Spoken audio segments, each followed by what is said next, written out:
Assalamualaikum warahmatullahi wabarakatuh. Waalaikumsalam warahmatullahi wabarakatuh. Sebelumnya perkenalkan, saya Fitri Ramadhani, mahasiswa S2 FKM Industri. Di sini saya akan menjelaskan terkait analisis kebijakan publik dan kebijakan kesehatan di Indonesia. Yang pertama itu terkait kebijakan publik. Jadi pengertian dari kebijakan publik itu merupakan serangkaian keputusan dan tindakan pemerintah yang dirancang untuk memecahkan masalah publik, baik itu melalui program, peraturan, atau intervensi sosial yang terancam. Tujuan dan juga fungsi dari kebijakan publik yang pertama itu tentunya menyelesaikan masalah publik, kemudian mengatur perilaku masyarakat dan juga organisasi, meningkatkan kesejahteraan dan keadilan sosial, serta menjamin stabilisasi sosial, ekonomi, dan juga politik. Sedangkan untuk fungsi dari kebijakan publik itu ada 4: alokatif, regulatif, distributif, dan juga stabilisatif. Untuk siklus kebijakan publik itu ada 5: identifikasi masalah, kemudian ada formulasi kebijakan, adopsi kebijakan, implementasi kebijakan, dan juga evaluasi kebijakan. Adapun aspek utama dari kebijakan publik itu 3 aspek. Yang pertama itu tujuan dan arah kebijakan, yang kedua itu ada proses dan mekanisme pembuatan kebijakan, ketiga itu dampak kebijakan, di mana dampak kebijakan ini untuk menilai sejauh mana kebijakan itu memberikan perubahan nyata bagi masyarakat. Di sini saya mengambil studi kasus terkait kebijakan publik di Indonesia yang berjudul Analysis of Teachers Management Policy, a Case Study of Bank di Indonesia. Jadi analisis terkait kebijakan manajemen guru. Jadi studi kasus di Bangka Selatan Indonesia. Terkait tahun 2023 itu merupakan kondisi analisis triangle. Jadi ada 3, yaitu terkait konteks, konten, dan juga proses. Jadi ketiga elemen ini itu saling berkaitan dan mempengaruhi aktor ataupun para pelaku dan pemangku kepentingan dalam mengambil kebijakan. Nah, di sini penerapan kerangka Busenken pada jurnal tersebut ya. Yang pertama adalah konteks, itu terkait konteks hukum dan juga regulasi. Di sini mengambil kebijakan nasional tentang guru dan juga dosen, kemudian konteks desentralisasi terkait otonomi daerah, kemudian memberikan kewenangan besar kepada pemerintah kabupaten dalam mengelola pendidikan, kemudian konteks sosial juga geografis, serta dalam perspektif Busenken, di mana konteks ini menunjukkan adanya struktural constraint dan institutional capacity gap yang mempengaruhi kinerja kebijakan.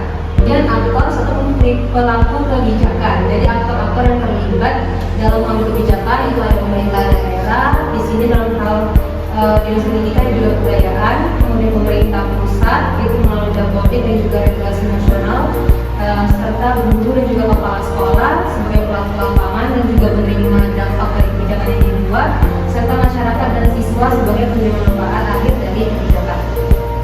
Dan yang terakhir yaitu ada konten ataupun isi dari substansi kebijakan. Jadi Rahadian pada tahun 2023 itu mengidentifikasi adanya 5 kebijakan utama dalam manajemen guru. Yang pertama itu ada analisis hubungan dari guru, kemudian ada manajemen partisipatif dan dalam redistribusi guru, pembelajaran multigrade, roving teacher, in-service training, dan juga penguatan kapasitas guru. Kemudian ada proses ataupun proses terbentuknya kebijakan. Jadi proses kebijakan yang digambarkan itu bersifat top down, jadi dari atas dulu baru turun ke bawah, di mana kebijakan daerah itu masih menyesuaikan dari kebijakan nasional dan fokus pada penyelesaian administratif. Proses kebijakan itu berdasarkan analisis kebutuhan dan juga konsultasi internal. Kemudian untuk implementasi itu terdapat kendala geografis, keterbatasan dana, dan juga ketimpangan SDM. Kemudian terakhir itu ada evaluasi, di mana belum adanya sistem evaluasi kinerja guru yang berbasis indikator kualitas pembelajaran yang komprehensif.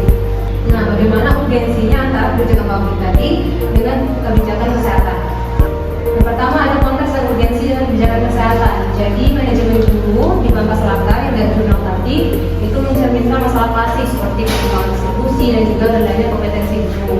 Kemudian kondisi ini juga berdampak tentunya pada mutu pendidikan dan derajat kesehatan masyarakat, karena pendidikan juga merupakan dominasi sosial kesehatan. Kemudian bagaimana keterkaitan dengan kebijakan kesehatan Indonesia? Jadi sektor pendidikan dan kesehatan itu memiliki tujuan bersama, tentunya yaitu untuk meningkatkan kualitas dari SDM manusia, baik dari kesehatan itu meningkatkan kualitas kesehatan, untuk pendidikan itu meningkatkan kualitas sebenarnya. Di sini guru berperan penting dalam keberhasilan program kesehatan, karena juga berkaitan dengan program UKS, Germas, dan juga sekolah sehat. Daerah yang kekurangan guru berkualitas umumnya juga mengalami disparitas tenaga kesehatan dan capaian kesehatan yang dipegang. Untuk implikasi kebijakan itu perlunya sinergi lintas sektor pendidikan kesehatan dalam perencanaan dan juga implementasi. Kemudian guru perlu diberdayakan sebagai agen promosi kesehatan di sekolah. Kemudian adanya pendekatan equity based dan evaluasi terpadu untuk mengurangi disparitas wilayah. Untuk kesimpulannya yaitu manajemen guru yang baik tidak hanya meningkatkan mutu pendidikan, tapi juga mendukung keberhasilan kebijakan kesehatan publik. Jadi pendekatan teori BUMN tahun 2023 itu menegaskan bahwa pentingnya integrasi kebijakan lintas sektor menuju sumber daya manusia Indonesia yang sehat dan juga berdaya saing. Nah, di sini untuk pengetahuan sedikit terkait bagaimana perbandingan kebijakan kesehatan di Indonesia dan juga salah satu negara maju yaitu Kanada. Jadi untuk di Indonesia itu kita masih negara berkembang, masih desentralisasi dan juga adanya ketimpangan wilayah tinggi. Sedangkan Kanada itu termasuk negara yang maju, juga sudah menggunakan sistem federal, disparitas antar provinsi itu relatif kecil. Kemudian untuk Indonesia, untuk terkait pembiayaan kesehatan itu menggunakan JKN. Kalau Kanada, di mana JKN ini iuran itu wajib dan juga subsidi APBN atau APBD. Sedangkan di Kanada itu sudah menggunakan sistem Medicare, di mana itu merupakan pendanaan itu dari pajak umum. Jadi tidak ada lagi iuran kesehatan.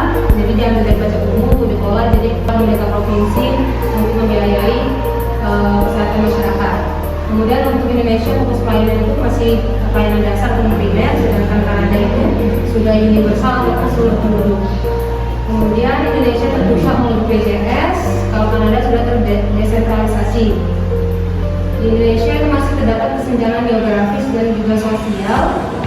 Kalau di Kanada itu sudah rata, tapi ketimpangan antar provinsi itu masih ada. Untuk efisiensi dan keberlanjutan pembiayaan JKN itu masih ada ketimpangan dalam distribusi tenaga kesehatan. Kalau di Kanada itu beban fiskal terkait dengan layanan kesehatan mental dan juga kronis yang meningkat. Di Indonesia untuk arah reformasinya itu ada digitalisasi, penguatan layanan primer dan juga integrasi lintas sektor. Kalau Kanada itu sudah melewati fase dari Indonesia, lebih ke modernisasi sistem informasi, efisiensi provinsi, integrasi dari perawatan dan sosial. Mungkin demikianlah presentasi dari saya.